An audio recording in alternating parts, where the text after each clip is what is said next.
He never imagined a child's whisper could freeze him harder than any winter storm. Yet those 4 words, so soft, so fragile, did exactly that. They're not doctors. For a moment he wondered if the girl was confused, feverish, delirious, but the way her small trembling hand gripped his sleeve told him otherwise. Sick or not, she knew exactly what she was saying, and that certainty made his heartbeat stumble. He had come to the hospital expecting another quiet check-in, another day of watching the girl fight through symptoms, the way most adults couldn't even imagine. She wasn't his daughter. She wasn't even related to him. She was simply someone he had met by accident, someone he couldn't forget, someone who had lodged herself into the coldest corner of his heart and warmed it before he had time to resist.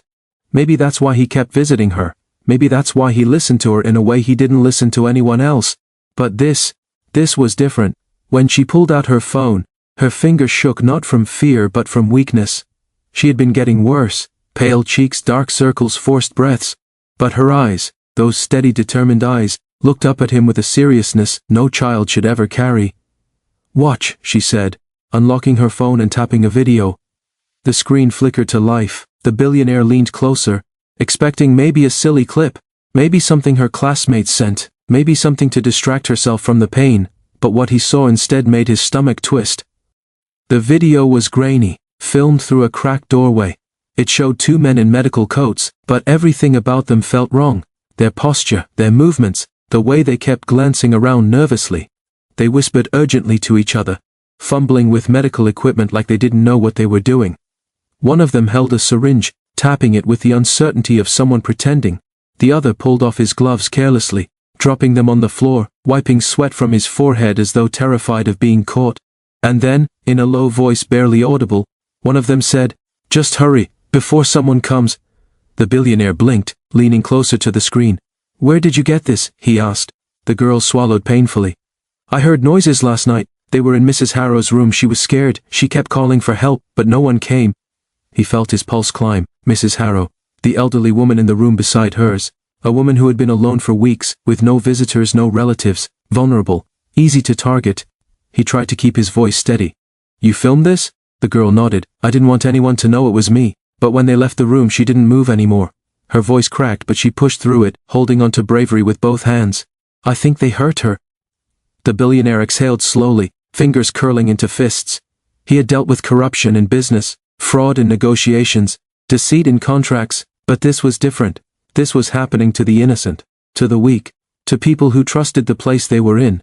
It wasn't numbers on a screen, it wasn't money, it was human life. He looked at the girl again. "Why didn't you tell the nurses?" She let out a tiny, humorless laugh. "I tried. They said I was imagining things, that I was tired, that patients get confused when they're sick." She shook her head.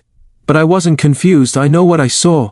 He believed her, not because of the video, though that alone was enough. He believed her because of who she was, a child with nothing to gain from lying, a child who knew fear better than most adults ever would, a child who should have been sleeping, resting, healing, but instead gathered the courage to expose something no one else dared to question.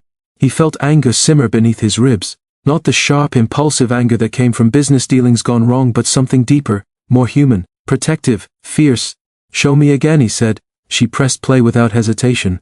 He watched every second looking for details, badges, faces, anything identifiable. His mind worked quickly, connecting dots, remembering odd things he had noticed during past visits, the way some staff avoided eye contact, the way medications arrived late, the way patient files were shuffled strangely. He had dismissed it all before. Hospitals were chaotic places after all. But this was no accident. "Did anyone else see this?" he asked. "No," she whispered. "Only me." "And now you—" The weight of that responsibility settled heavily on his shoulders. He had spent years convincing himself he wasn't responsible for anyone's life, that he didn't need to get involved, that people needed to deal with their own problems. But this child, sick, exhausted, barely able to sit up, trusting him with something this serious, it changed everything. He sat down beside her bed, taking a deep breath. "You did the right thing telling me." Her lips trembled. "I was scared you wouldn't believe me." He reached out, placing a gentle hand over hers. "I believe you more than anyone." At that, a tiny breath of relief escaped her. It wasn't a smile, it wasn't joy, but it was trust, and it meant more to him than he could express. For a moment they sat in silence. Machines beeped softly around them, Snow fell quietly outside the window. Nurses hurried down the hallway, unaware of what had just unfolded. The billionaire finally stood, his eyes sharp now, his posture rigid with purpose. "I'm going to handle this," he said. She looked up at him weakly. "What are you going to do?" "What I should have done a long time ago," he replied. "Protect you, protect everyone here." She blinked slowly, her relief mixing with exhaustion. "Just be careful," she whispered. "They're dangerous." He nodded, his jaw tightening. "So am I." He walked out of the room, his steps steady, each one fueled by a determination he hadn't felt in years. This was no longer just about her or one suspicious video. This was about a hospital failing its people, about criminals hiding behind white coats, about vulnerable lives placed in the hands of predators, and he would not stand by quietly. A billionaire's influence could build empires. But now, his influence would be used for something far more valuable: truth. He moved down the hallway, observing everything with new eyes. Every suspicious glance, every whispered conversation, every locked door that shouldn't have been locked. He had the means, the power, the intelligence, and now he had a reason. And nothing was more dangerous than a man who finally found a reason. But beneath all that determination, still echoing in his mind, was the trembling voice of a girl who had gathered the strength to speak up when no one else would. "They're not doctors." It was the moment that shifted everything, and the moment that would change everything, because sometimes the smallest voice exposes the biggest truth.